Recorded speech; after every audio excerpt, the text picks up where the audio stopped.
एक बार दो मित्र जंगल से गुजर रहे थे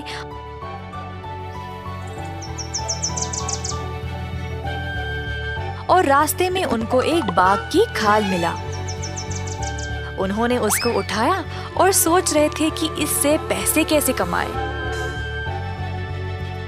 अलग अलग योजनाएं के बारे में सोचने लगे, परंतु उनके दिमाग में कुछ नहीं आया, केवल एक ही विचार जिसमें उनको लोगों को बेवकूफ बनाना पड़े।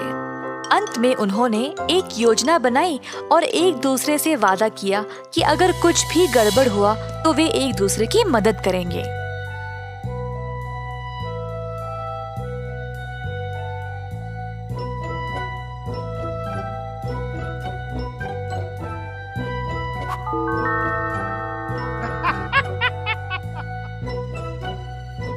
बिल्लू बाघ की खाल पहनकर लोगों का ध्यान खींचेगा और इसी दौरान किशन उन लोगों के घरों से चोरी करेगा।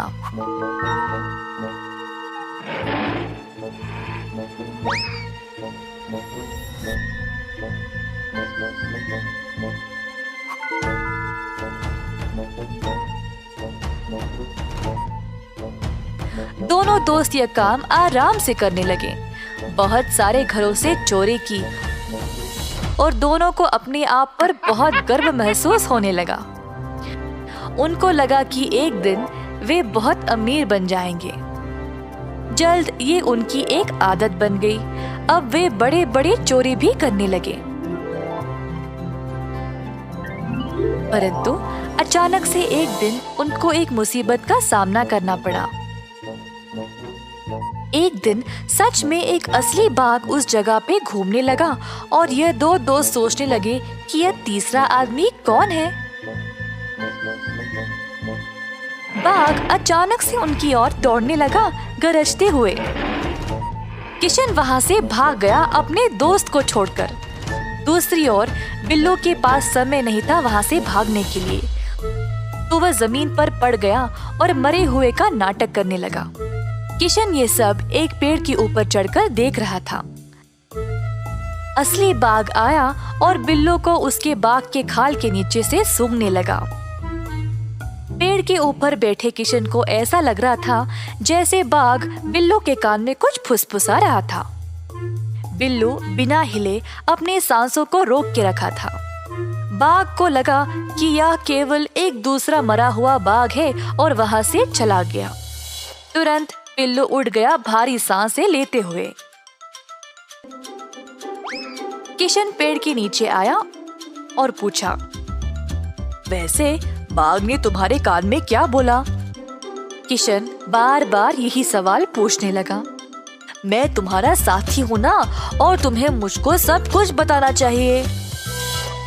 बिल्लू ने जवाब दिया, हम दोनों ने एक दूसरे से वादा किया है कि हम हमेशा एक दूसरे की मदद करेंगे, और तुम मेरी जान की परवाह किए बिना ऐसे सवाल कर रहे हो। खैर, तुमको जानना है ना कि बाघ ने मुझे क्या बोला? उसने मुझे तुम जैसे कंजूस लोगों से दूर रहने को बोला, और अब मैं वही करूँगा। कृपया मुझे मत छोड़ो, मुझे माफ कर देना दोस्त, मैं ऐसा कभी भी नहीं करूँगा, पर कृपया मुझसे दोस्ती नहीं तोड़ना।